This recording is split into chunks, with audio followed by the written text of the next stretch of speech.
In fact, all integrated management systems are sort of a buzzword. But principally what it is, it's the use of the sort of three distinct areas of management that turf managers, greenkeepers have at their control. So the first is the cultural methods, cultural control, followed by biological control, and then thirdly chemical control. And it's in that order that they should be carried out: cultural, biological, and then chemical. The advantages that it gives to turf managers is that they're not sort of putting all of their eggs in one basket, as it were. They're spreading the risk, if you like, managing the turf through the various means that complement each other, so that they're getting or producing a more healthy, a better grass plant that's better able to withstand attacks from disease and from pests. How you mentioned cultural controls. What would that be? Yeah, so cultural controls are sort of the physical things that greenkeepers do. These relate to mowing, for instance, irrigation to supplement rainfall or improve soil moisture content, even nutrition, aeration to improve soil structure, remove or relieve compaction, remove thatch build-up. So all the practices that a turf manager, a greenkeeper does that aren't biological or chemical in essence. Okay. Biological, could you go into a bit more detail on that one? Yeah, certainly. So biological, so we're talking about living things, so simple things like overseeding. So greenkeeper will overseed their various surfaces to improve soil density, to introduce new cultivars that would be tolerant of certain aspects, whether it be shade content, whether it be disease or drought stress, for instance. So that's introducing a living thing to improve the composition of their turf. Other things are like microbial inoculants, so improving the microbial community within the soil so that you're getting more efficient breakdown of nutrients and organic matter. Okay. And the final aspect, that's traditionally is where BIGGA comes in. Yes, so when we say chemicals, we're talking about pesticides. Pesticides are broadly divided into, again, three areas where you have fungicides, insecticides and herbicides. There are sort of more specialist treatments within that, but they're the three main categories. And as I say, when using an integrated approach, it should always be in the order of cultural first, then biological, and finally with the chemical, the pesticides. Yeah, thank you. Peter, you're very much an expert on that kind of thing. Is there well, certainly to me, integrated pest management is the way that we've all got to go forward. I think actually greenkeepers needn't really be worried about the fact it's got a buzz because it's got a title, but actually it's what a lot of them were taught when they've gone through their education.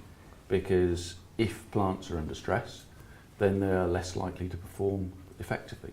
So integrated pest management is just part of that, keeping plants healthy. And certainly, to me, the key aspects is if you haven't got the root structure correct, particularly the amount of air that you need to have within a soil profile, you're then going to lead yourself to problems. So it isn't anything that people need to be worried about. I think the key thing is actually communicating the fact that you are achieving the results by using lots of different techniques.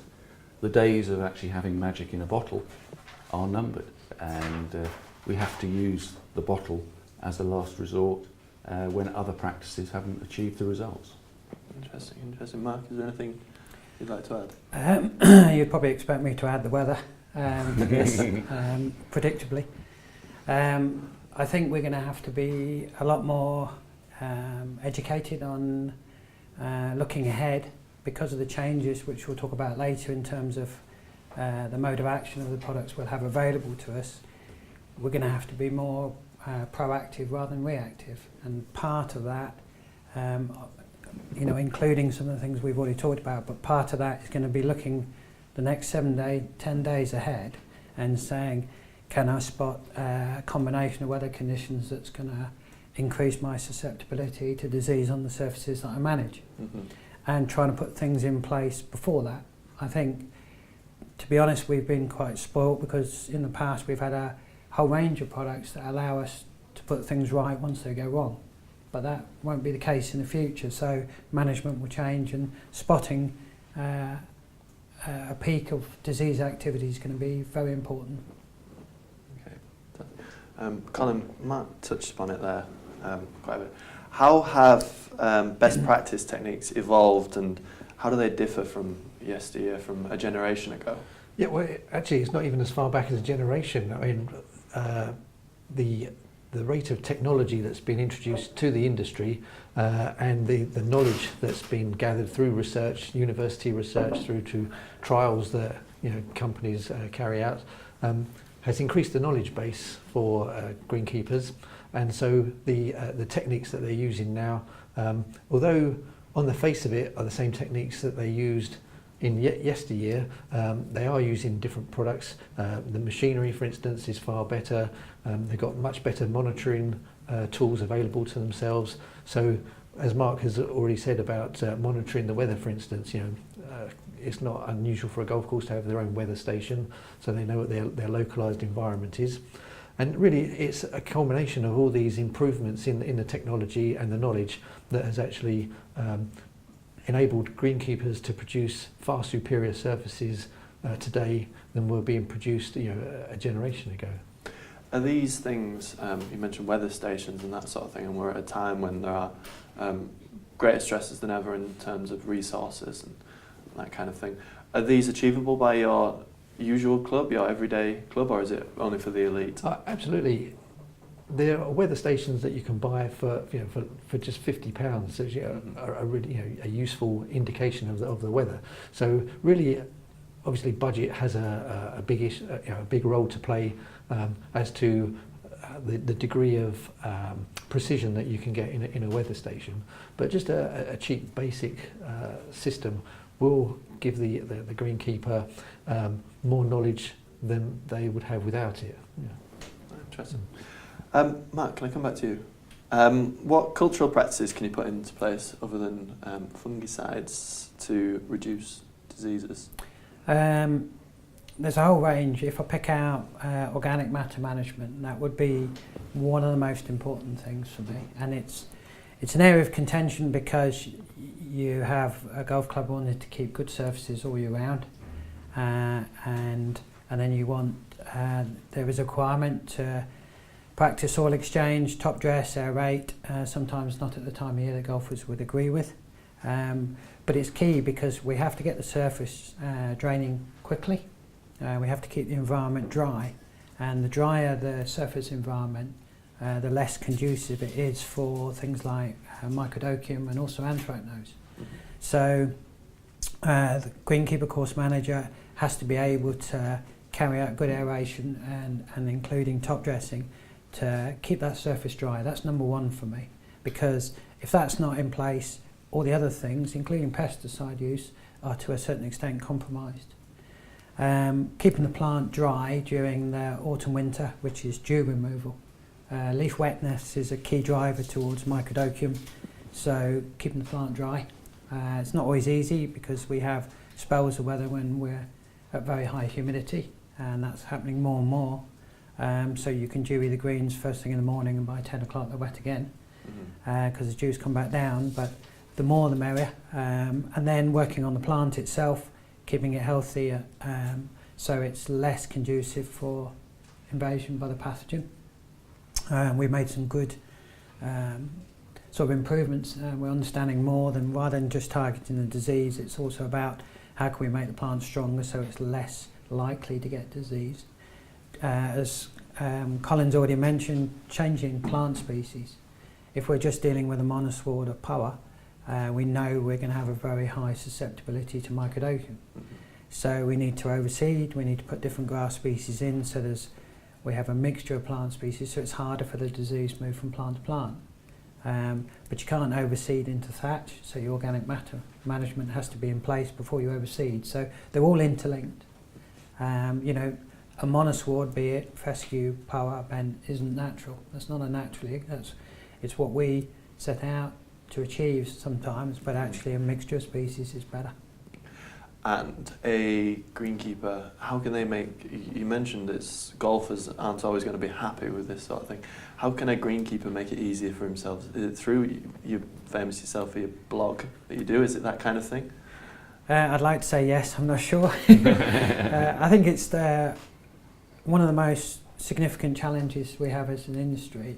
You know, you're practicing again reactive aeration, or proactive aeration rather, so you know the greens look perfect from a golfer's perspective, and then a greenkeeper will punch holes in them, and coming from a family where my dad, my brother and my mum all play golf, I get the other side, I get my ear bent quite a lot on the golfer's perspective. But the reality is, for a greenkeeper, he's got to put that work in to keep the surfaces good, and that's a very difficult thing to communicate to a golfer who thinks they're good already. You know, it's no good wait. You can't work on, if it isn't broke, don't fix it. So I think one of our challenges is communication, social media. A lot more now on blogs, but also people are much more conducive to communication by Twitter, for example. It's a great way of explaining why you're doing the work in a very short, concise way, so the golfer can understand why it's being done. In the past, I think that was lacking, and so you got some resentment. Also, carrying out the work, making use of the weather. Sometimes carrying out the work in the middle of winter, when golfers aren't so bothered, you can get some good weather windows, take advantage of them, get the work done when revenue's not at its most critical. Golfers' perceptions and expectations aren't as high. So all of that, but number one, it boils down to communication for me. That's it, thank you. Yeah, I think Mark's got it absolutely right there in terms of communication, because I think there's a real issue for the industry to actually communicate to the players that we are dealing with a biological system. And you know, we've talked about the weather, but there is there's not enough understanding, I don't think, from actually the players in terms of the work and what goes in to actually make the facility as good as they see on the television. And certainly with the reduction in some of the tools that are going to be available to greenkeepers, we are going to have to actually change our standards. Not to say that we need to reduce the expectation of what we're wanting to achieve, but we're not necessarily going to be able to achieve the surface that everybody would like all the time.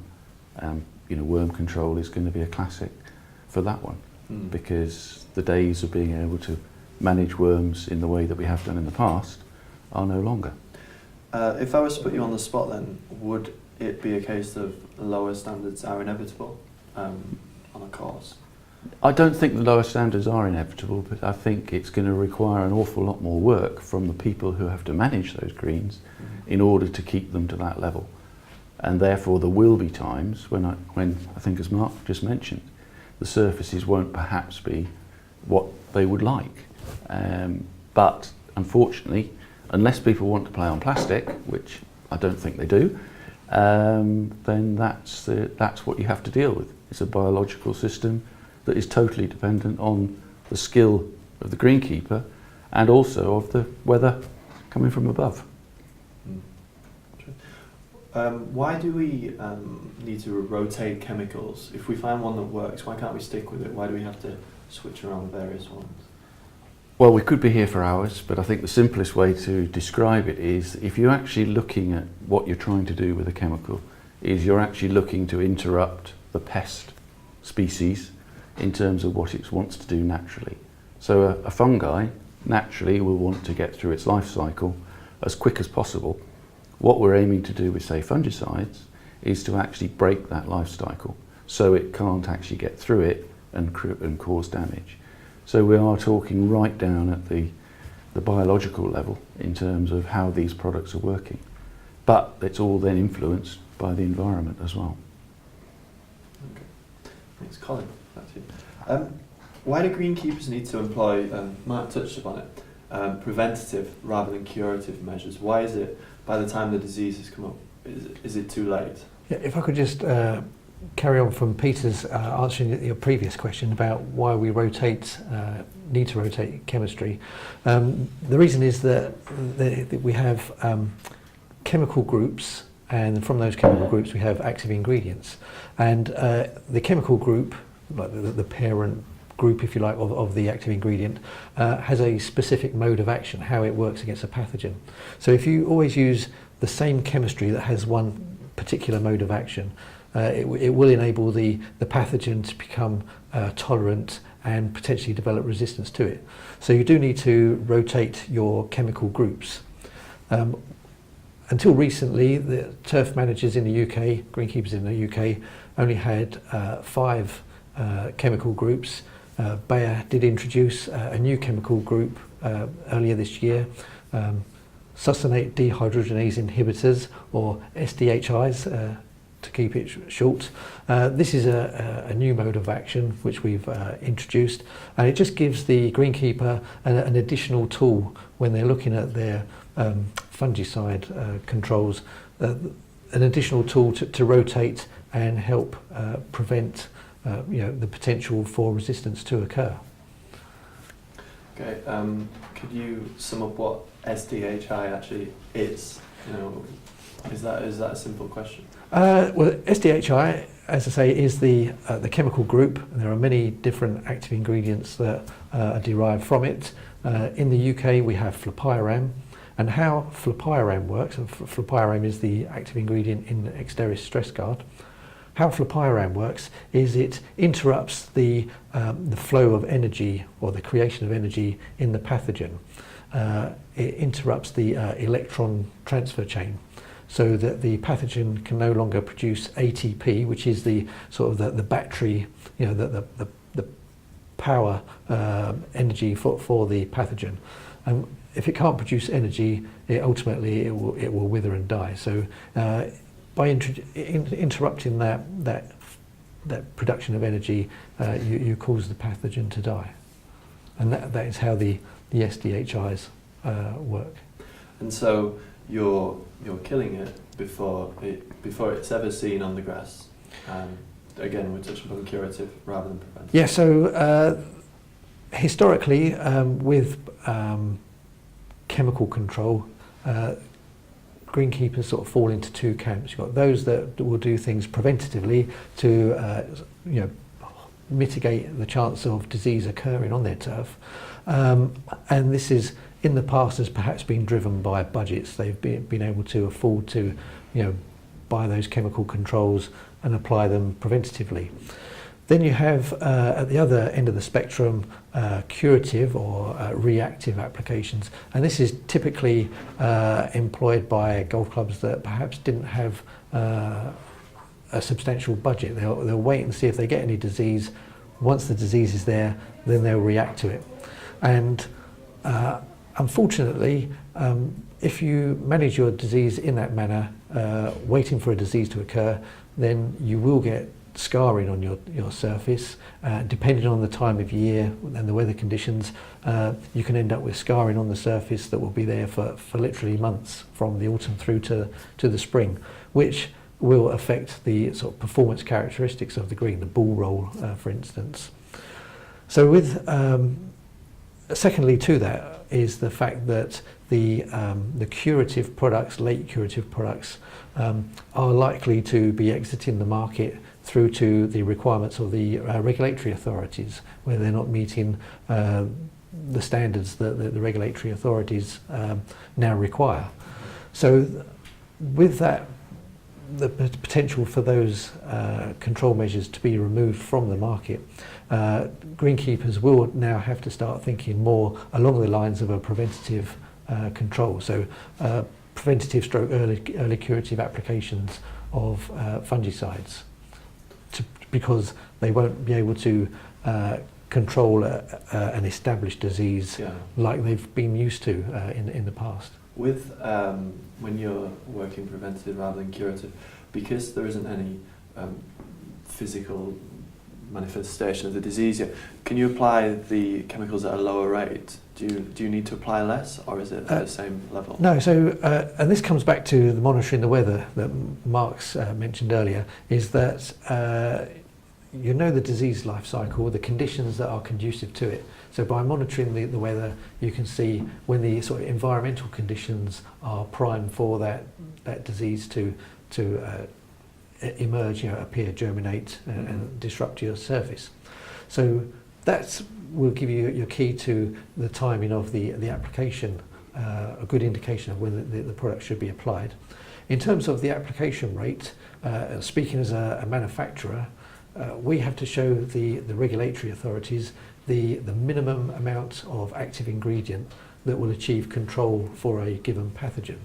So in actual fact, the full rate on the label is the minimum amount of product that will actually achieve control.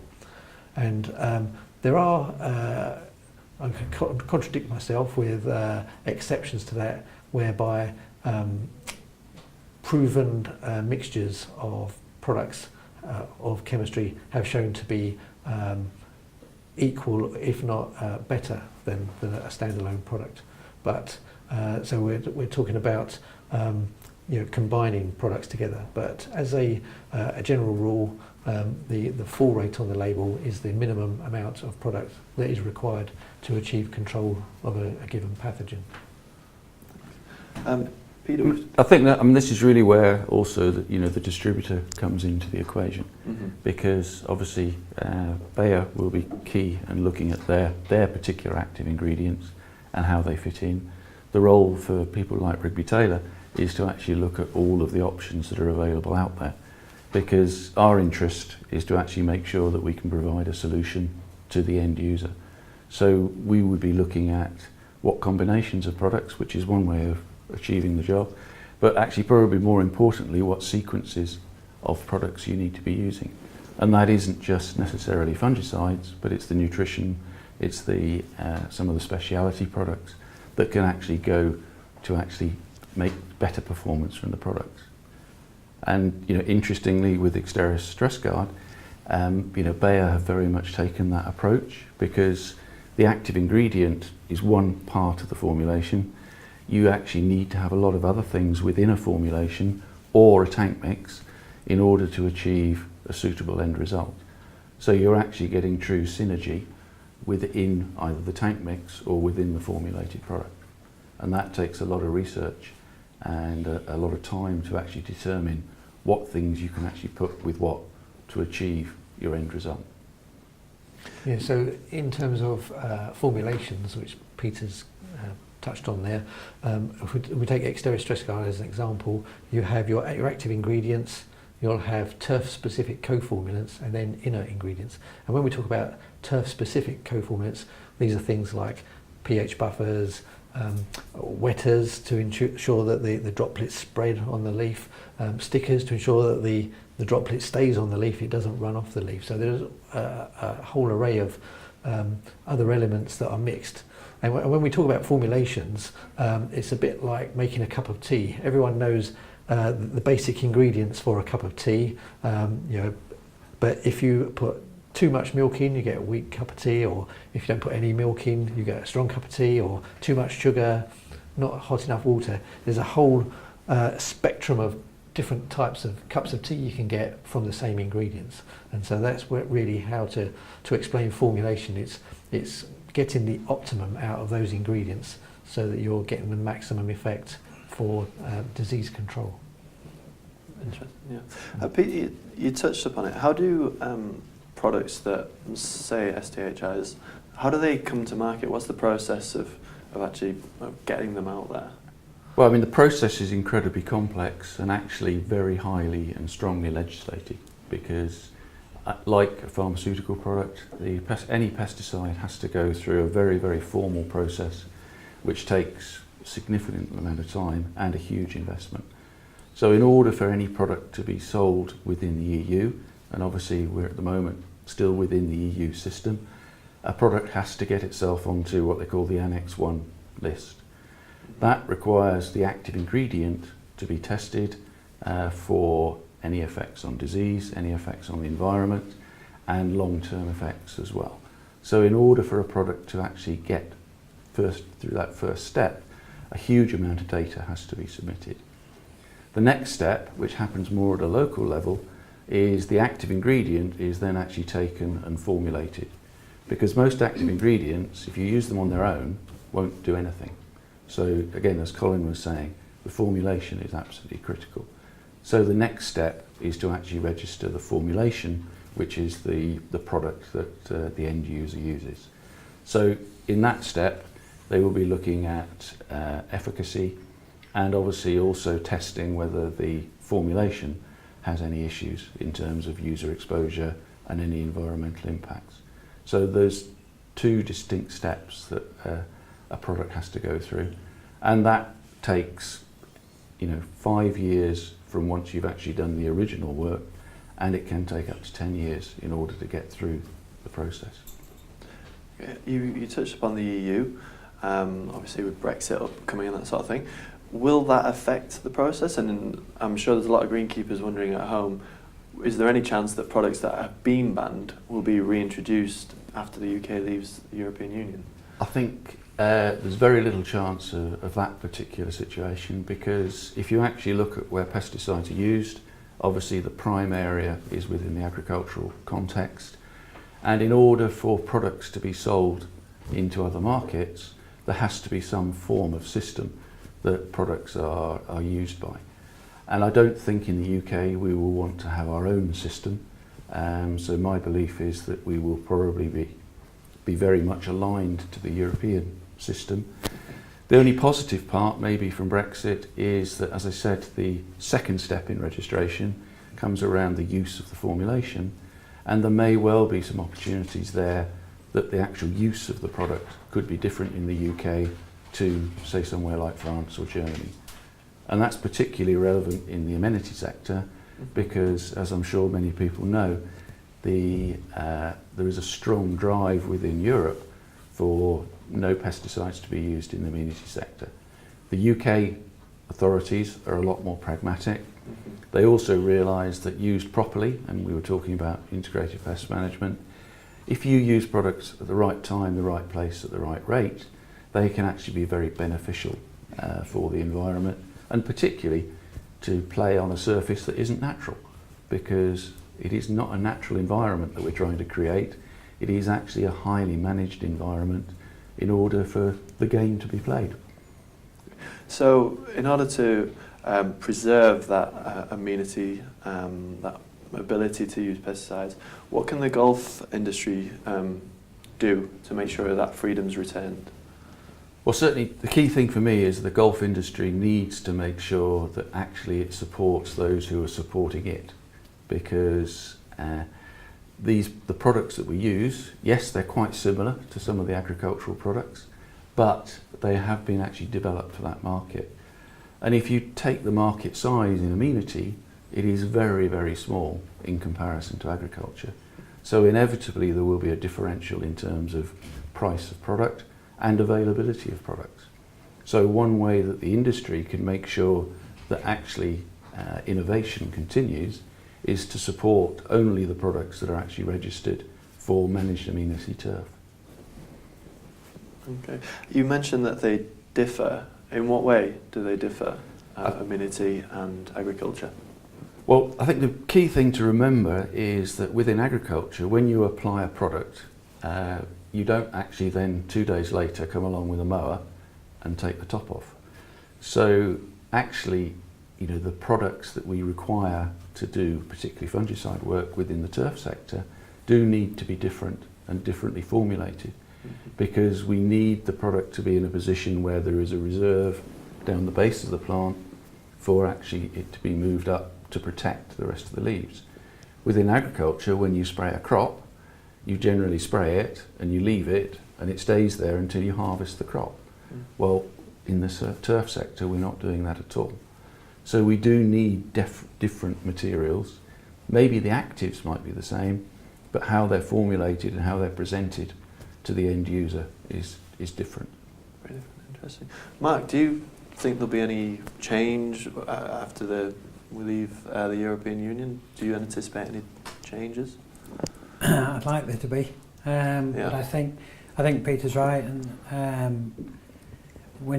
I don't think we have the capacity to develop our own system. We already have a system of regulation in place. It's that second part. It's where we can look at our own situation and maybe apply some of our own rules to how products are used. If you look within the EU, if you go to, say, Germany, if you're a German greenkeeper, you have far fewer products available to use than we do here. Yet if you just go across the border to Austria, he has a lot more products to use. So even within the EU itself, with a so-called common system, there's not commonality across in the different countries. You know, they all have their own interpretation of the legislation, and I would hope that's where we would come in. We'd have a bit more of a rational approach to what we're going to use and how we're going to use it. We already have a very well set up, well organised, well legislated system. Some countries don't even have that within the EU. So, you know, in that sense, the structure is already there. I'd hope we'd just have a bit of realism, I suppose, from regulators. I don't know how many of those actually go out and visit a golf course or a football stadium or a bowling green and know what they're actually legislating for. Right. Because I don't know if they actually get out of the office much. I wish they would. How do you encourage them to do that more? In Germany, actually, German Greenkeepers Federation have quite an open system where they've encouraged legislators, the environmental, the green lobby, because it's obviously the Green Party is driving things there. So they've gone out and they have open days at a golf club. And they show them that, you know, there is a perception that a golf club is elitist, it's green, it's multiple fertiliser applications, multiple chemical applications, and yet when you look at the total area of a golf club, it's only 1 hectare of greens that's intensively managed. And there's a far bigger area out there that we're not like the US. We don't have multiple pesticide, fungicide applications on fairways or other areas. So actually, you know, a golf club actually is a little oasis. When you look at the monoculture of agriculture around it, and then you look at number of species of insects, plants and birds that inhabit a golf course, it's far greener, it's far better environmentally. So I think we should try and encourage some more discussion with legislators, get them out, show them what we do, show them how we do it, and try and be more proactive to let them understand, you know, the actual management practices that nowadays go into running a golf club or a football stadium or a bowling green. That's something we're talking about. So yourself, you can talk to legislators and that sort of thing, the higher levels. What can a greenkeeper do to help that process?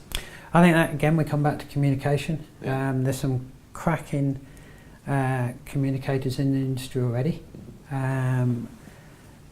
You know, and particularly on the environmental side, showing that I think that's gaining momentum.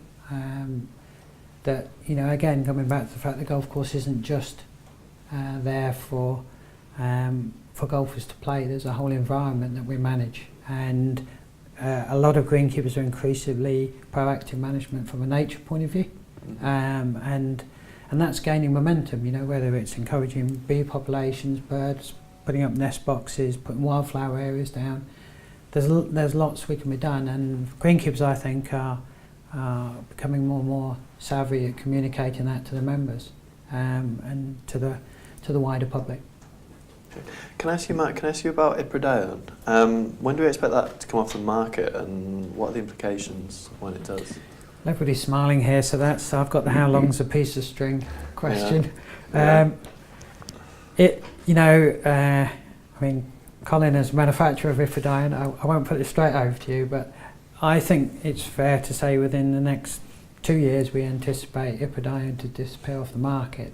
But it's a multifaceted question, because there's the actual withdrawal of the product from sale, then there's the use-up period that the end user has to use the chemical. Now, you know, some of our products have disappeared from a use-up period in a matter of weeks. Some we have a year to use up. So it's not just when we finally get a date that Iprodione will no longer be sold to the end user, it's how long they're going to have. I tell the people I go and see that, you know, they should expect it within the next couple of years. And again, coming back to the theme of being proactive, that they start to manage their surfaces in a way that is less reliant on Iprodione as products, so they're not sitting there dependent and then it's suddenly gone. You know, we've had situations with chlorpyrifos that disappeared very quickly, carbenzene not quite as quick, but that's going as well. So, you know, we have to kind of, with fungicides, it's not as severe a situation. With chlorpyrifos, when that went and merit went, we had no other, and we have no other really effective insecticides available. With fungicides, it's not like we're going to have nothing. It's just we're going to have to learn to use what we have, some of the newer products that are coming in differently. So it's not a nightmare scenario, it's more a change in management practice. Yeah, so it's not as if you don't get a warning these things are happening, it's start working now. I think so. I think that's the best way of looking at it. I'm encouraging people to this autumn start to look at, you know, even if they, you know, iprodion is applied normally as a curative. I've got disease, I'm going to apply it to stop it increasing anymore. So my sort of message to the people I visit and chat to is to try and, you know, change their approach to stop that disease coming in the first place, because that's where, you know, when iprodion finally goes out the market, that's more than likely what we're going to be left with, which is systemic products to apply preventively, protecting products to try and stop the disease getting in the first place. What we won't have, as Colin says, we won't have a late curative product that gets us out of jail card. That won't be there, in all likelihood anyway. I'm a little worried, and any of you can touch upon this, that say these curative practices don't work. They don't work, and these preventative practices don't work, and there is a major outbreak. What will a greenkeeper be able to do at that point? Well, as we said from the outset, using integrated management, so you're creating a healthy grass plant, and then, you know, in conjunction with things like preventative applications of fungicides. In average conditions, in normal conditions, that would work perfectly well, but you will get year on year, dependent on the environmental conditions, where you get these spikes in disease pressure. So disease can occur, but because you've taken all of those preventative measures to mitigate the outbreak of disease, it's not saying that you're guaranteed 100% disease-free turf, but if you do get an outbreak, it will be substantially less of an outbreak than it would have been the case if you hadn't taken those preventative measures. So you're mitigating the damage that the disease does.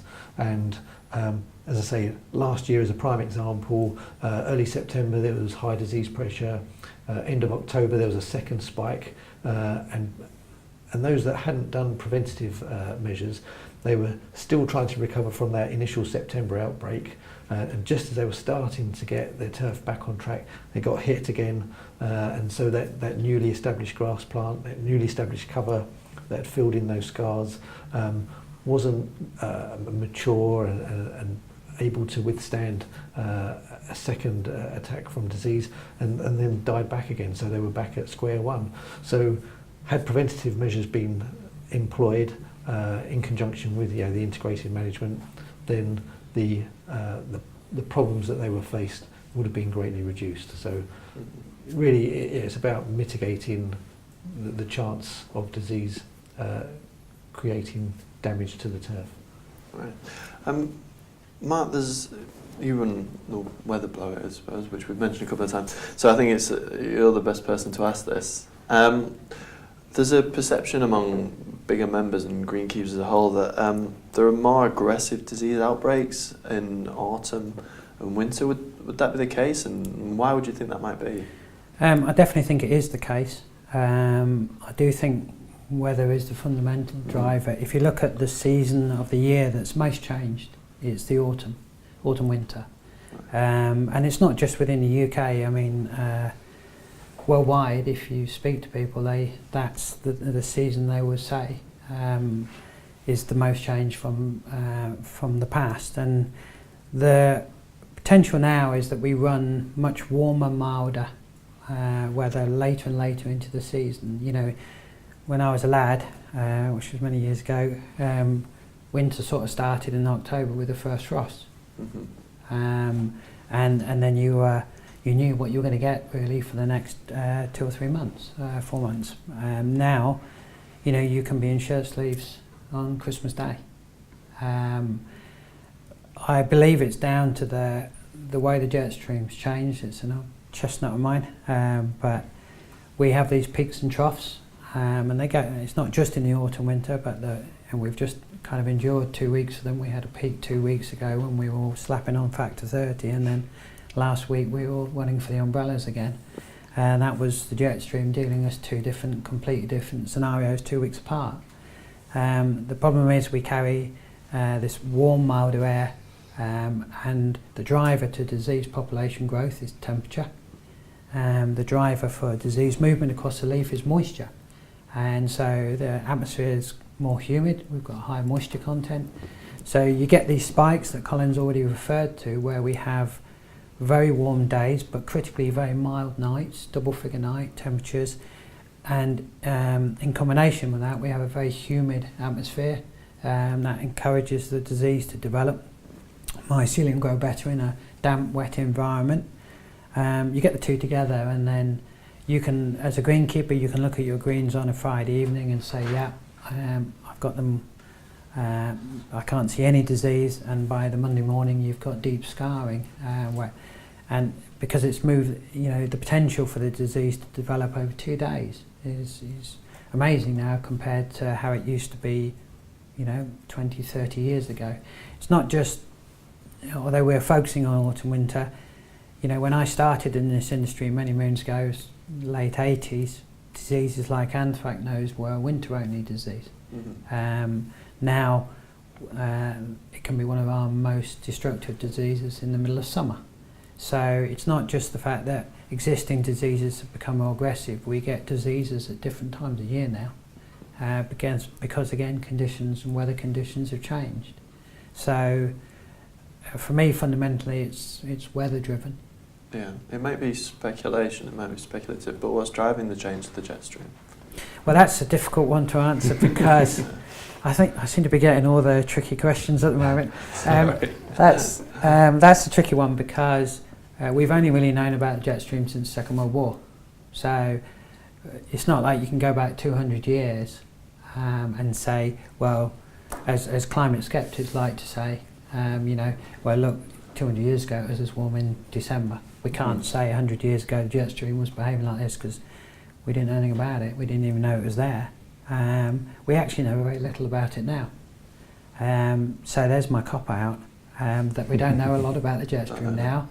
And so what I've noticed in 15 years of looking at it almost on a daily basis is that the pattern of the jet stream, where it used to be quite predictable, current of wind that push weather systems across the UK and Ireland, changed or has changed, and it's very difficult to predict what's coming from that perspective. Once it's here, it's very difficult to know how long it's going to last for.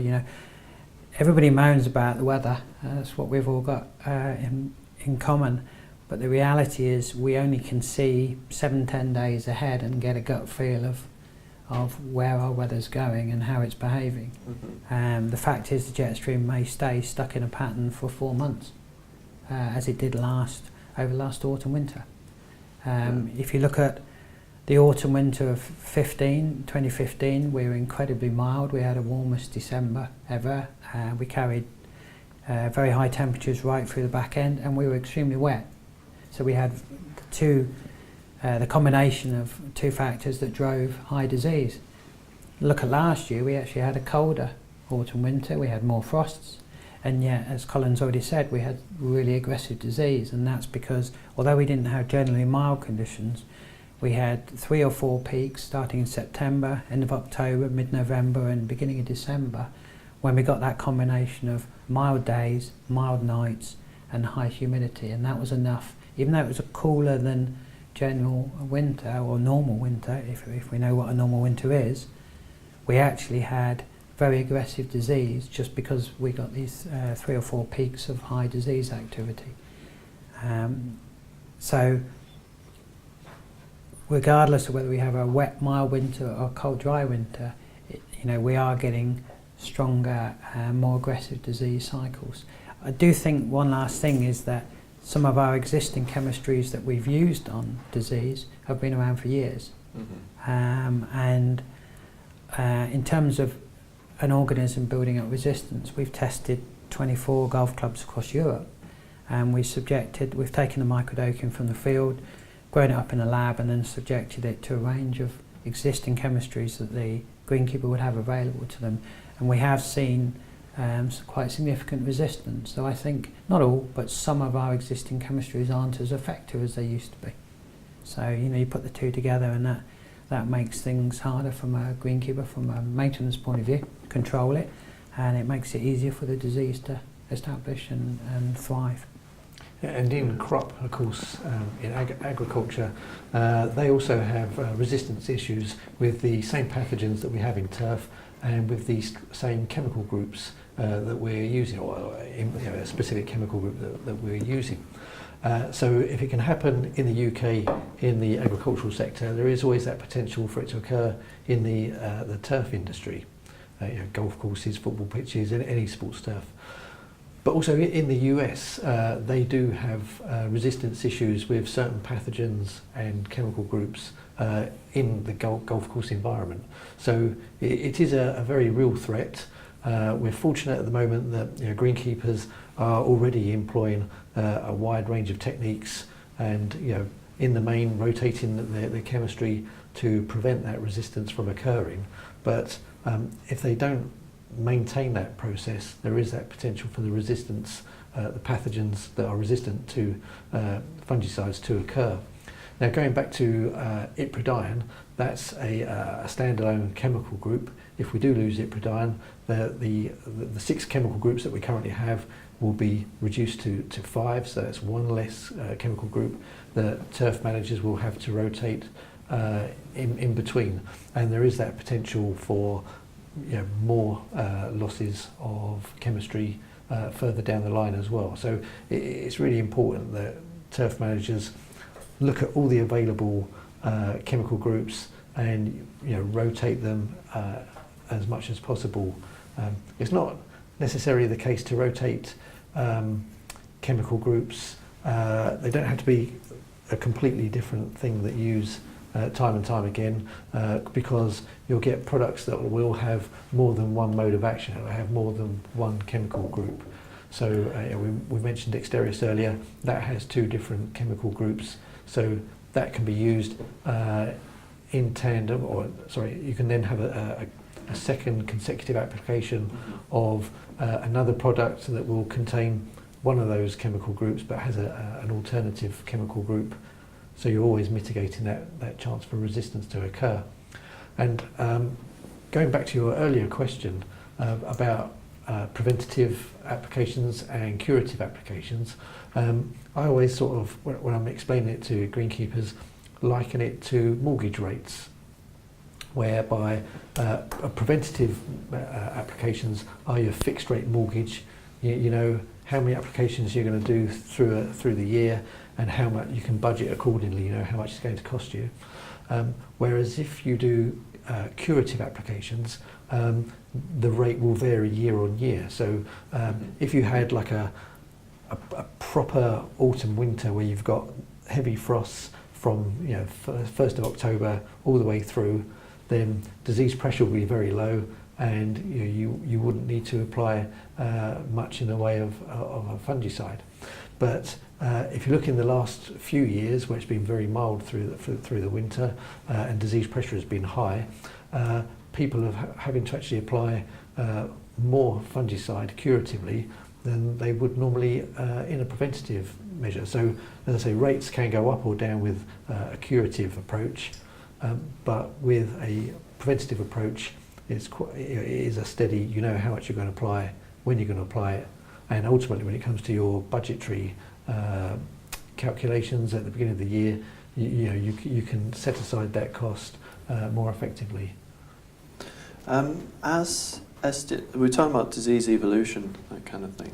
As SDHI is the new product, brand new, does that make it most effective at present? Because the diseases haven't had a chance to have any sort of resistance to it? Does that make it the most Well, effective? it is a completely new chemical group and mode of action, so one that the pathogens wouldn't have been exposed to. So from that point of view, yes, it would be like something completely new to them, and therefore would be very effective. But as with SDHIs and all the other chemical groups available, it really is important to do that rotation resistance management, because if you become reliant on one particular chemical group, you do have that chance for resistance to occur. So yes, in answer to your question, it's something completely new to them that they won't be expecting. It's like, wow, where did that come from? There, probably the pathogen would say, if it could speak, of course. But we shouldn't be complacent. The new chemistry, if you look at it historically, new chemical groups, the last chemical group that was new to the turf industry was 10 years ago.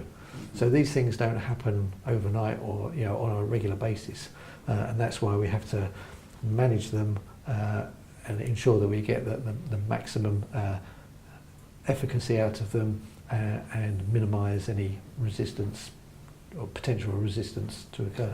You said it's 10 years since the last new chemical group was introduced. What's that process like? Where does the idea come from? How is it developed? How much did it cost? Well, I can't speak for other manufacturers, but at Bayer, we listen to greenkeepers. We have what we call customer advisory councils, and literally it's CAC for short. So we do actually have CAC meetings at Bayer. And it's just to speak to the end users, the greenkeepers, to get their opinions, to find out what it is that they want from us as a manufacturer. Do they want a product that works in high temperatures, low temperatures? Is there a specific disease they want controlled? Do they want it controlled when the grass plant is actively growing, or whether it's dormant? And so we take on board all of these sort of elements that the greenkeepers want. And we'll use those traits that they're looking for in the screening process when it comes to producing a new product. When we look at a vast array of substances, to look for those traits that the greenkeeper wants. In terms of time, as has already Peter mentioned earlier, it can take up to 10 years for a new active ingredient to come, become available to a greenkeeper. And in terms of cost, you're looking in the region of about 300 million euros to produce one new active ingredient. And what's the life cycle of an active ingredient like that? Is it possible to say it'll last 20 years, 30 years? Or? Well, certainly we've discussed Iprodine already. That product has been around for sort of 25, if not longer, years. So that's a very robust product. The reason why it's quite robust is because the amount of active ingredient in the product is extremely high. So when we talk about Iprodine, we talk about Chipco Green. It has 1,100 grams of active ingredient per hectare application. But if you look at the new products that are coming to the market, we've mentioned Exteris, so I'll stay on that theme. Exteris only has 250 grams of active ingredient per hectare application. So the loading of the active ingredient has reduced massively, and this is in part due to the way that the product is formulated, so you're getting the maximum efficiency out of those active ingredients. And that is why we're seeing things like older chemistry.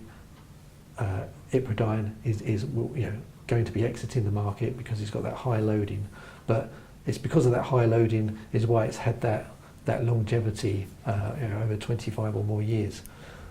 But with the other products that are available, even with that far lower active ingredient loading, again, as long as they're used in rotation with other products, used at the appropriate time, in the appropriate manner, there's no reason why they wouldn't stay around for many years. It would only be changes in the regulatory authorities, changes that they introduce that would perhaps make an existing product not meet those new requirements, and which would lead to it being removed from the market.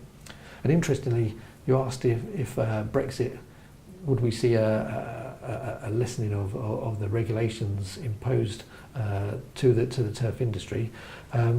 The CRD, the Chemicals Regulatory Division, who are the regulatory authority in the UK, their requirements exceed those of the EU in essence. So just as we, under the same EU banner, for from a regulations perspective, just as we lose products in the UK, that exact same product has just been authorised in another country within Europe. So it just shows that CRD, they sort of exceed the requirements of the European regulatory requirements. Right. So actually our standards in the UK are actually higher than in the EU. 300 million euros as well is a huge amount of money. There must be a lot of pressure to get this right. And when does the pushback start? We're talking about Iprodium being exiting the market. When does the pushback from the regulatory authorities start? I mean, it must be a worry that we're going to spend 300 million euros on a thing and then it's going to be lost within a few years. When it comes to developing a product, we look at the current regulatory requirements, and we have fortunate to have our own regulatory department within Bayer, and they can sort of look to see the direction that the regulatory authorities are taking, and there's some element of prediction, if you like, but to determine that this is the current threshold, we want our product to exceed that threshold, so that should that threshold be increased, we still fall within those requirements. And really that's what we as a manufacturer do. We aim that all of our products far exceed the requirements of the regulatory authorities, so that as much as is possible we can sort of future-proof that product. Right. Peter, maybe to ask you if possible, is there, we're talking about rotating products, we're talking about rotating them. Is there a greater partnership between different companies, with different producers? Do you find there's a better conversations going on between different contributors than there has been in the past? I think certainly, as far as we can speak from Rigby Taylor's perspective, because we're actually a member of a very large group in terms of Origin Enterprises, we actually have amazingly good contacts right the way back with all of the R&D manufacturers. So we are able to actually get sight of what's coming through for 5, maybe even 10 years time, and can actually hopefully, as far as the golf sector or turf sector is concerned, put a little bit more pressure onto the determination to take that investment step. Because my worry with obviously the huge cost of registration is that actually that stops an awful lot of potential innovation. Because it's really very few people who can afford to invest that level of funding. So, and that's not just from Europe point of view, but globally.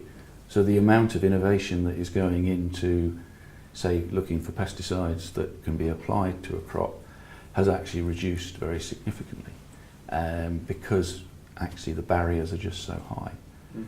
But we were talking earlier about the importance of managing resistance. I'm actually a lot more optimistic for the turf sector because of the nature of how we use products and the fact that we're only, as Mark mentioned earlier, treating 1 hectare within a golf course, as approximately. So actually the pressure that we're applying to the fungal pathogens is less. That's not to say we need to be gung-ho about it and not rotate, but I think the risk for the turf sector is less because of the way that we use the products, particularly in the golf sector.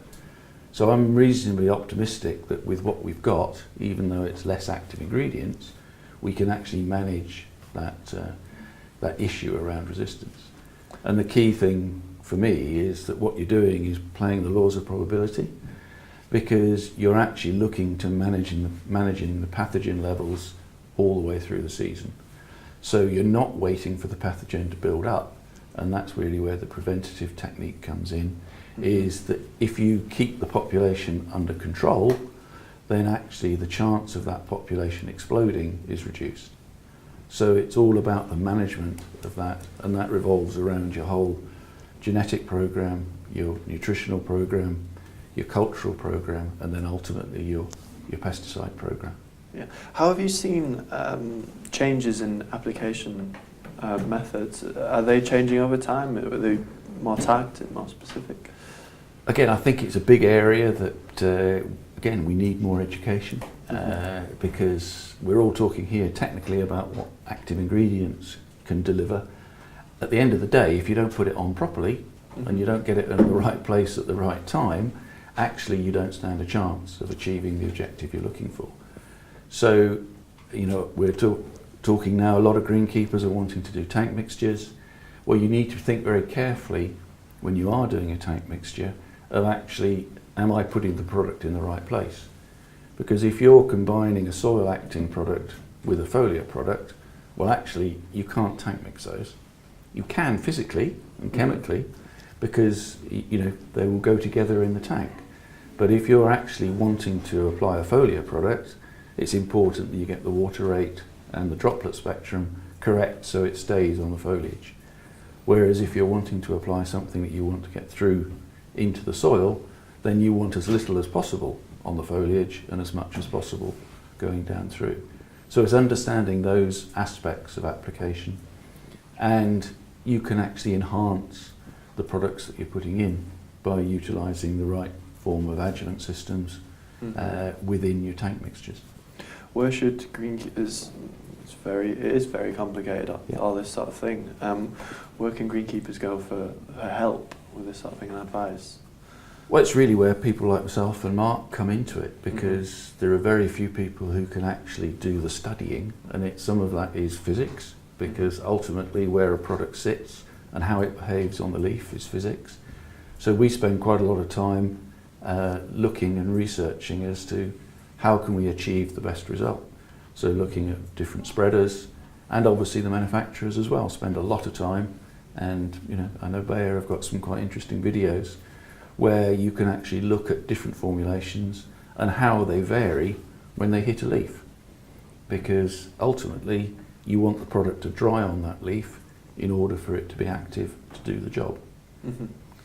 As an example then of perhaps a question that a greenkeeper might ask, what are the key elements a greenkeeper needs to consider when he's calibrating something like his sprayers? What are the key things to think about? To me, the most important thing is that once you've decided on your water rate, is that you've actually got the right nozzle and pressure set up, that your spray pattern is correct. Because it's quite easy to actually get the water rate right, but to have completely the wrong droplet spectrum. So it isn't just that I've set the computer, because a lot of them obviously now have, you know, the top club or the top areas, you've got very fancy systems that will calculate it for you. It doesn't necessarily mean that the algorithms in that computer will calculate it correctly. So you do have to look at more variables than just water rate or putting the right amount of product in the tank.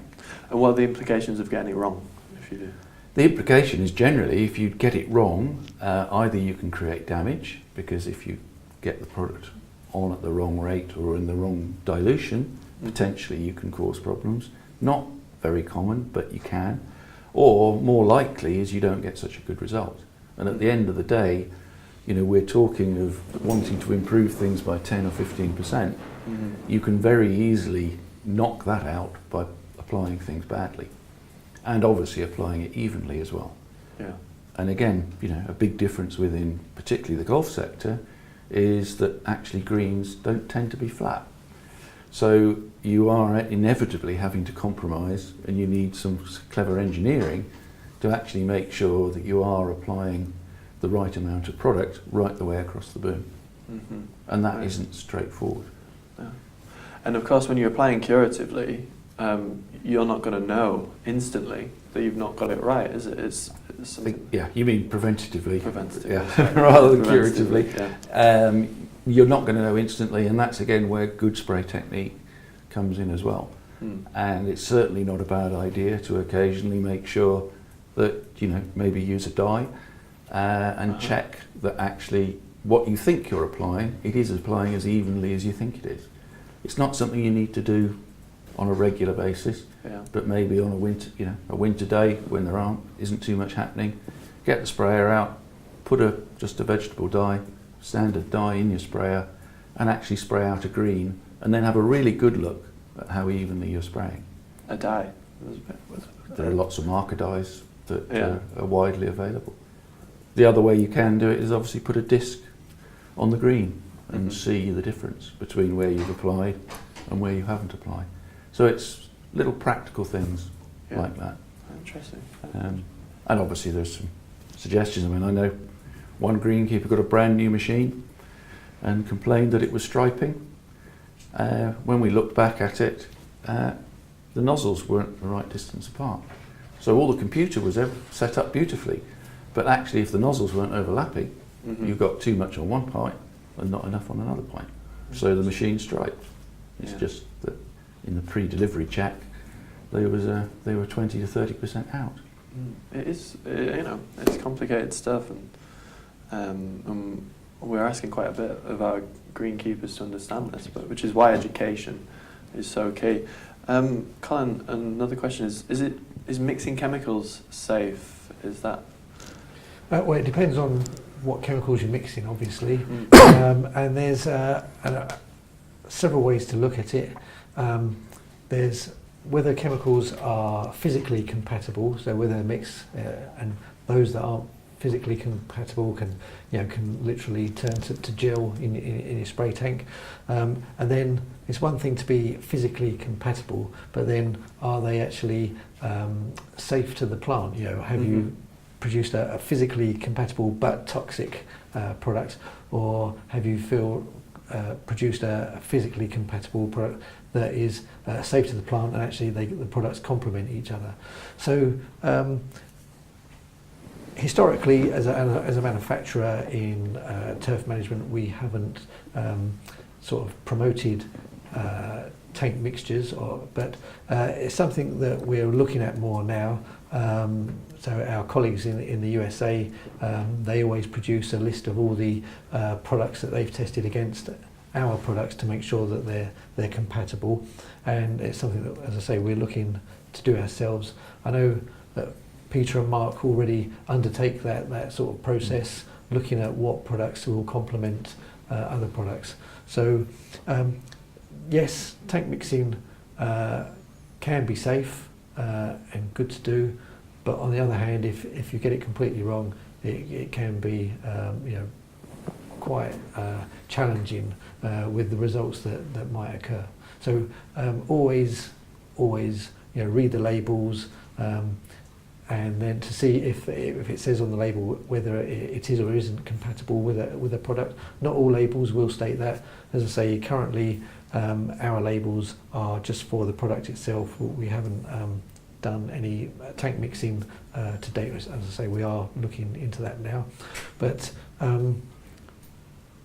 always get guidance from the sales representative, because they will know the product intimately, perhaps not quite as much that personally, but they'll know that have a very thorough knowledge of the product and what other products are compatible with it through the work that Mark and Peter has done. Interesting. Can I just add on that if the person selling you the product can't vouch for the mix, if they haven't physically gone out, as Colin says, you can send a mixture of products to a lab and they'll say yes, they mix, fine, but that's really not the key thing. Okay, you can have some problems if they don't mix, but it's really what happens when you put them on the plant. Is there a synergy? Do the combination of products, or does the combination of products maximise the efficiency of each other, or do they work against? And we don't. That's still a big grey area. You've also got to remember that, when we're going out and spraying, you've got to do it at actually the wrong time. Sometimes in the summer, spray it when it's bright, hot. Don't water in sometimes, because that might happen if the greenkeeper's irrigation breaks. how safe is that product on the plant if it's 30 degrees for the next 4 days? They're the kind of things that we work to try and factor out the risk by physically going out and doing that work and mixing the products. And if the person selling the product can't say, yeah, you know, that we've tried that out physically, we sprayed it out and no problem, and or trialed it and we've seen a benefit, then I wouldn't do it, because it's your neck on the line. If you go and make a bad application and there will be nothing on the label to cover you, it's your responsibility. So there are some great synergies of tank mixing, there are some big benefits. I don't think we want to get to the situation in the States where you have 12 different things going into a tank and there's no way you can understand if they're all contributing synergistically or not. There are some benefits of tank mixing, particularly when guys have less and less time to make an application. The fact they can combine 3 or 4 products together, get them all on in one go, great, for sure. But there's a middle ground between tank mixing and saving time and tank mixing and getting better efficiency. So it's treat with caution, and make sure that whoever's advising you is doing so from a background of knowledge rather than just trying to flog your product. Well, and is this research ongoing to make sure that this isn't just hearsay or just anecdote, that actually mixing, if it is effective, it's actually... Yeah, I mean, I like to think it is. I don't think it is everywhere in our industry, and to be fair, there's some grey areas. You know, water volumes is a classic one. If you look in the States, I went to the GIS show earlier this year, sat in a fungicide class, and they were promoting an average water volume of 800 litres a hectare to apply a fungicide, over 400 litres. Our norm would be more likely 400 litres a hectare. I still think we've got a lot more trial work, more R&D that we need to do. And we're going to need to be more kind of sussed on that really going forward, because of everything we've talked about. The application, as Peter says, you know, the worst case scenario is you make an ineffective application. You spend a lot of money to buy a fungicide, you apply it the wrong way, you don't get the best out of it, you don't apply it at the right time, and then that money's wasted, and then you're looking at you know, particularly bad symptoms of turf disease on your green or whatever area you're maintaining, and you haven't got the ability to cure to make that better. So there's quite a few areas where we still need more R&D, you know, to kind of dot the I's and cross the T's. Yeah. How much of your time is spent out actually talking to greenkeepers? Well, my colleagues would probably come up with a different answer to the one I'm going to give you.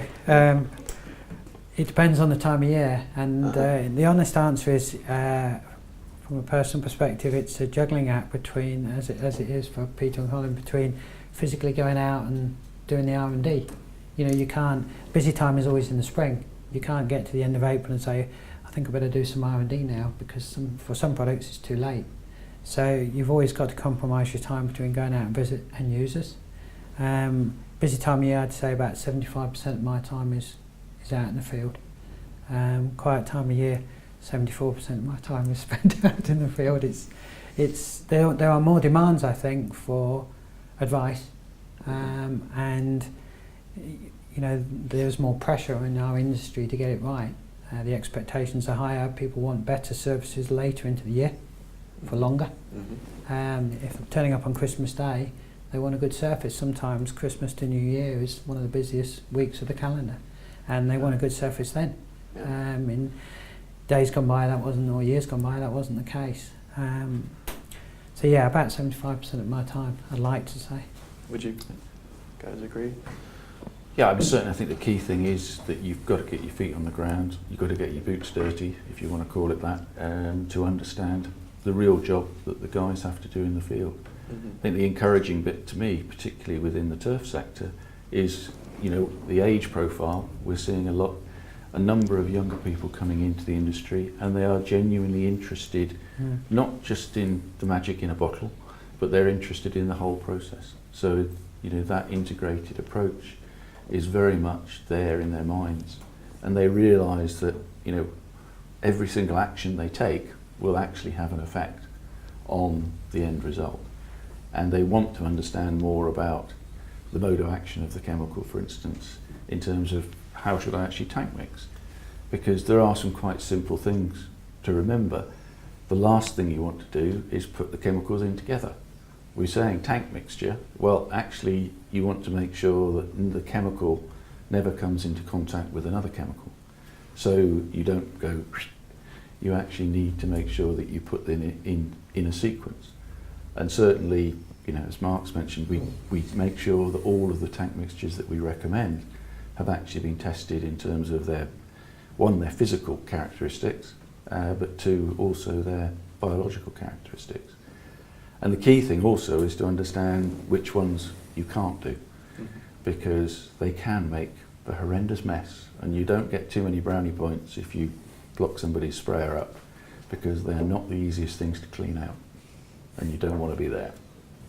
Absolutely, absolutely. You mentioned Mark about the American standards are different to the UK in terms of, do you find problems in terms of if I'm a greenkeeper and I want to know what sort of application rate, and I Google it, you know, and other search engines are available, and it pops up on my computer that I should, you know, American website, it pops up that standard, and where should a greenkeeper go for the correct information? Well, I mean, the internet is a brilliant source of information, but it's a bit like diagnosing your own illness. When you've got something wrong, you can invariably do it the wrong way. I have to say the American education system, you know, like at GIS, is really good in informing superintendents. I know obviously with BIGGA, Harrogate, same thing.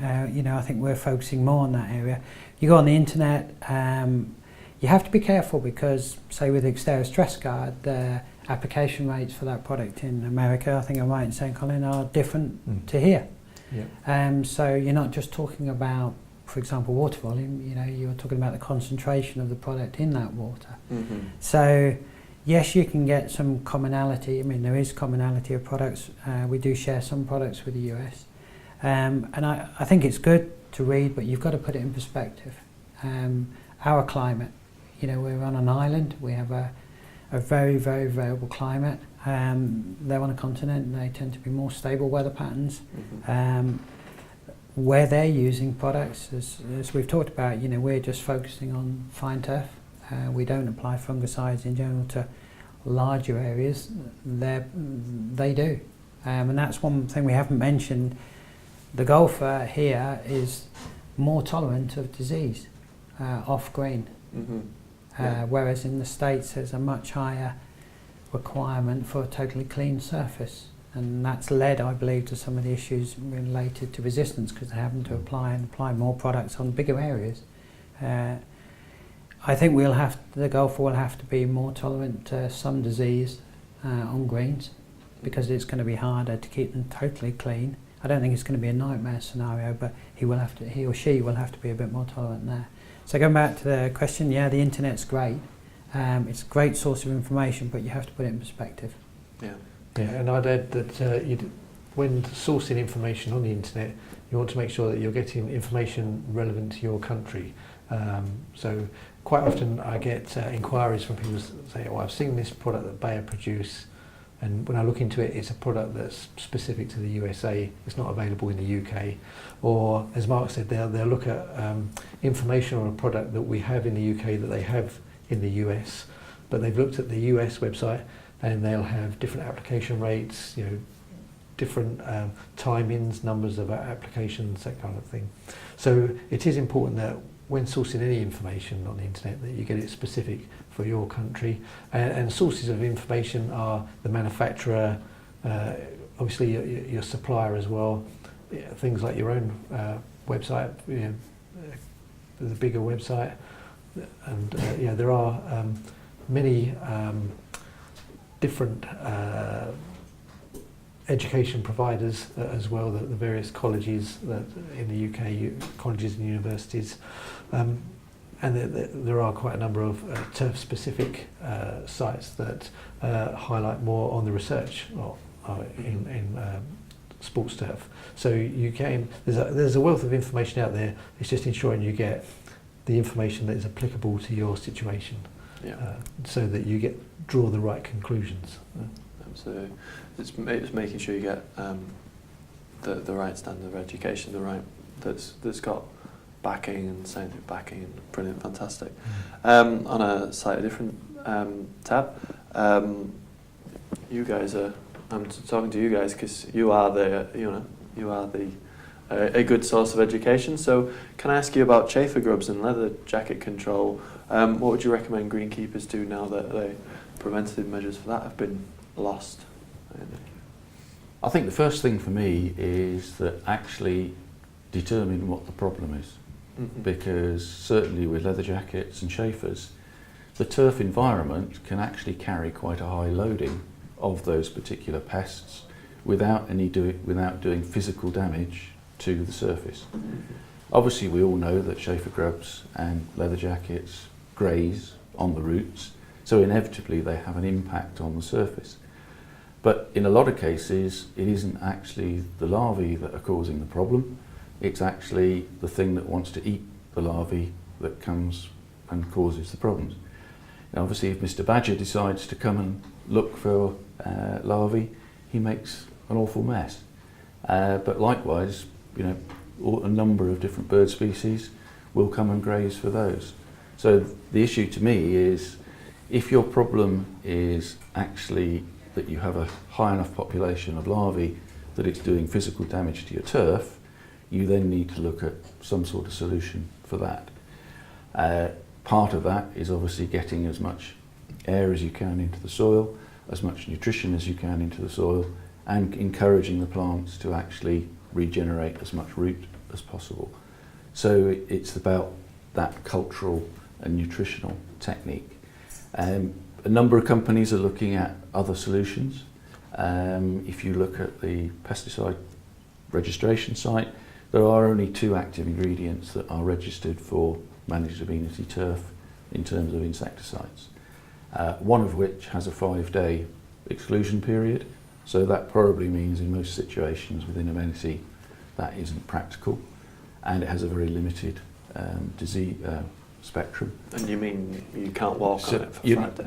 That's what it says on the label, is that you should. The reason for that is that under the exposure model, potentially somebody could pick up material, and hence that's been a restriction that's written into the label.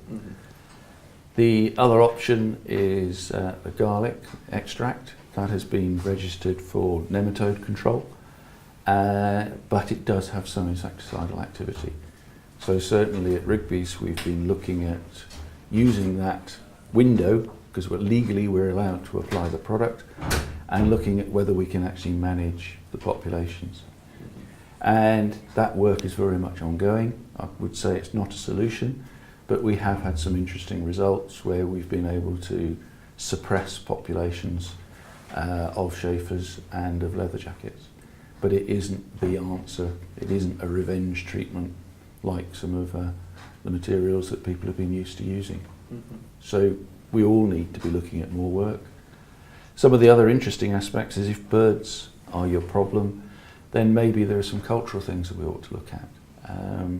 An interesting observation that we had at 2 sites this year was with chafers, that basically the birds completely dug up the surrounds to the greens, with the exception of where there was clover.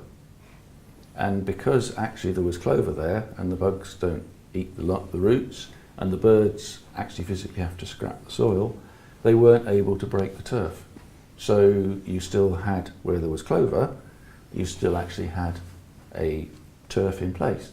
But that creates other issues, because obviously generally you don't want clovers, so we're looking at using microclover and seeing whether actually there's a cultural way that we can introduce that into a target area, because particularly with chafers, they always come back to the same place in general. So if you have an area where you know you get a problem, the chances are you're going to get that problem year on year. So maybe there are some cultural bits that you can do to help keep the turf integrity. But I'd love to say we've got an answer. don't think any of us have got an exact answer, but we are trying to find ways to manage and work within what we're allowed to do. Interesting. Is there any agreement with that, Mark? Yeah, there's no silver bullet. I think it's true to say that if you're managing a plant healthily and it's got a good root system, it's able to withstand a level of leather jackets and chafers without showing a symptom. But that's only good to a certain point. You know, I know of golf clubs that have lost half a hectare of teased turf last autumn winter because of badgers grazing. It's cost them 15k in turf. Mm-hmm. There was no silver bullet there. There's nothing they could have applied realistically that could have prevented that. And again, there's a communication thing, because golfers and management have to realise that there isn't something they can actually be doing. It's not a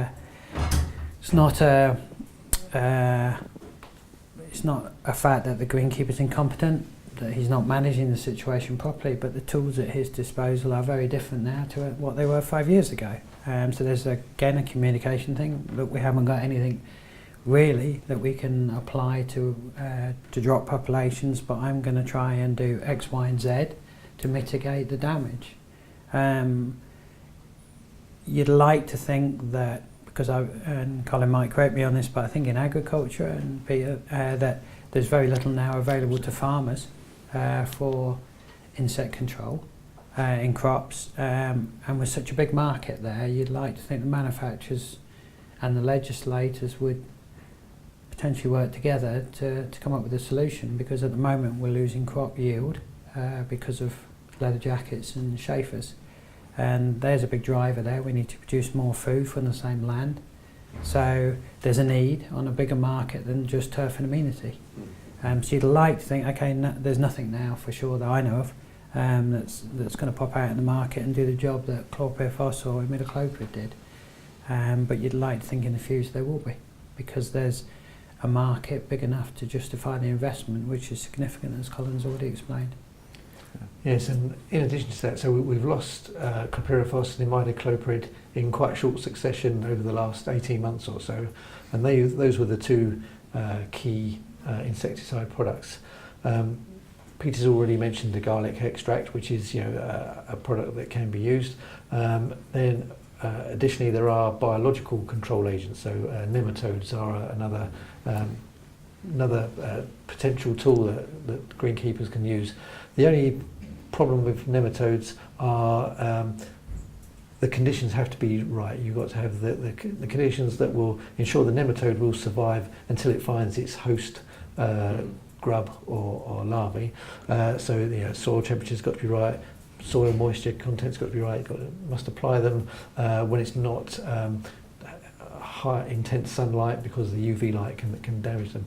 So it's a control agent that's available to turf managers, but the application isn't as simple as it was with the insecticides, and so the timing is more critical, and as I say, the application is more critical. And if you get those right, you do get good control from them. But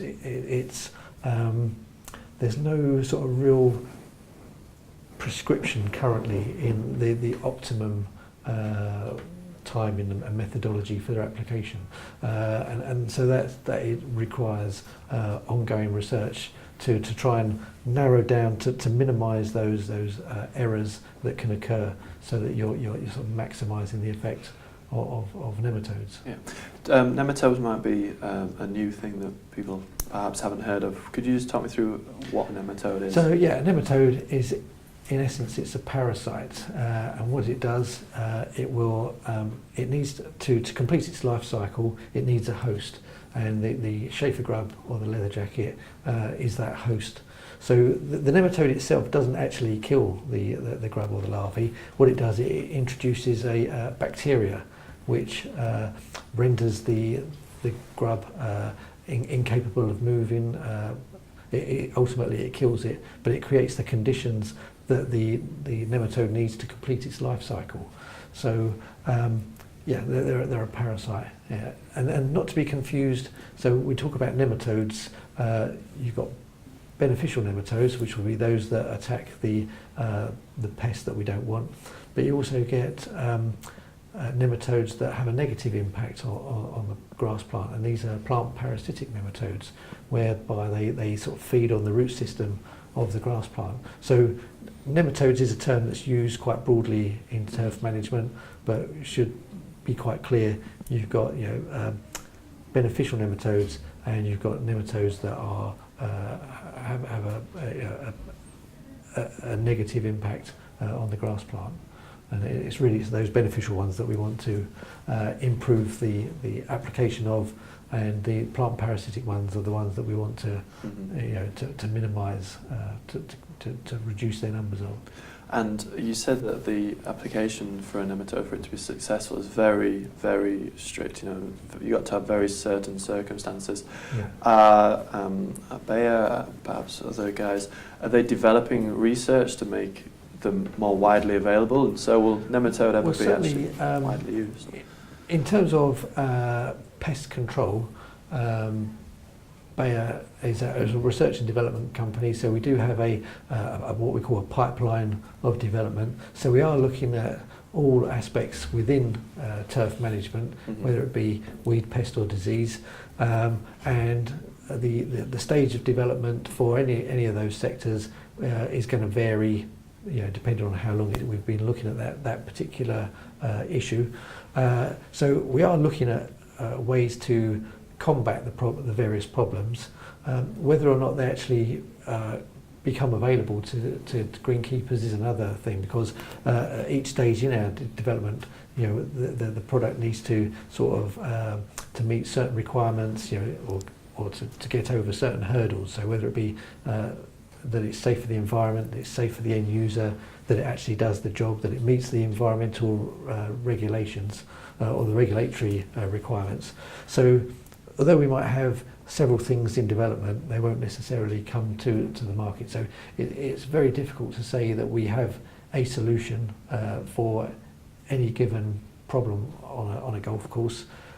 Specifically where chafer grubs and leather jackets are concerned, it is an area that we're looking at, but we don't have anything that would be available immediately at this time. Interesting. So we've touched upon a huge range of things, I think, at Wedridge. Where do you say, are you positive about the outlook? We've said that it may be a case that we need to accept lower turf standards. We all hope that's not the case, that golf courses are maintained to the high standard they have been for decades, for years to come. Are you optimistic for the future of Amenity turf? Yeah, well, definitely, because if we just look at regulatory requirements in isolation, when you have stiff regulation, that encourages companies like Bayer to innovate and produce products that surpass those requirements. So I think from greenkeeping as a whole, the education is far better now, and the levels of education are far better. The resources that are available to greenkeepers, turf managers in general, is far greater than it was, with the exception of some of those pesticides that we've already spoken about that have been removed from the market has created another issue for them to get around. But because they're better educated, there is better technology available, they're more savvy to getting around a problem and ultimately achieving the aim, which is a good, consistent playing surface. So I think that the future is bright, to say, to put it that way, for greenkeeping in general. There will be those hurdles to overcome. So better communication with their playing membership as to if there is a problem on a golf course, why that problem's there, what they're doing to resolve it, and what the anticipated outcome would be. And that's something that perhaps wasn't the case years ago. It was just members would walk up to a greenkeeper and say, "Oh, why is this a problem?" Whereas now, the modern day greenkeeper is on social media or on the golf course's internet or intranet, and proactively providing that information to the membership. And so I think that if we look at greenkeepers now compared to greenkeepers, well, when I first started greenkeeping, which was in the late 80s, the modern day greenkeeper is far more professional and, as I say, better qualified. They're more switched on to alternative approaches to tackle a problem, not just blinkered in their approach. And the other thing that we have to recognise is that the expectations on a greenkeeper is far greater. The playing members aren't accepting of poorer quality services. They see a professional tournament on the telly, and they sort of expect those conditions even at club level, local club level. So, yeah, I'd say that everything in the future for greenkeeping is really good, definitely. Peter, would you agree? No, I very much agree. I'm very optimistic, going forward. I mean, I think obviously the game itself has also got to make sure that it's appealing to a wider range of the population. I think only concern I have a little bit with golf is obviously if you look at the player profile, I think golf itself needs to actually have a little think about what the modern generation want from a game. So that's one challenge. But in terms of creating the surface for them to play on, I'm very optimistic. But there aren't silver bullets. It's going to be a combination of all sorts of different factors and utilising all of those technologies that are available, whether that be weather stations, education, equipment, and the biological and the chemical options. So I'm actually optimistic, and I think going forward we can continue to improve. Brilliant. Mark? Well, being half Danish, I'm only cautiously optimistic. I think we've got two big, legislation and climate, two big challenges, and it's good that companies like BIGGA are investing in new actives and still investing in our industry. I think if you look at the people who manage turf, you have, of course, that spectrum of competences, and some people are going to have to work harder. The sort of that or do mentality is not going to work anymore, because we are going to have to be more proactive in how we manage turf. We're going to have to be more switched on. The expectations are higher because the commerciality of producing a venue with good consistent surfaces 24/7, 365 days a year is very much there, and there's almost a competition. If your surfaces are bad and the club down the road aren't, then there's, with the nomadic golfer now, he's going to want to go and play where he gets the best surfaces for the most effective spend of his money or her money. So yes, I'm optimistic. Certainly on disease management, we're not in the nightmare scenario that we have been with insecticides, where we've just had no option, no solutions. We have some newer fungicide technologies. We also have some good things we can do culturally that do have a real impact on disease to minimise it. But you've got to make sure all of those are in place. We're not going to have the facility to put it right once it goes wrong. That won't be there. Okay. Gentlemen, thank you very much for your time. I really enjoyed that. Thank you. Thank you.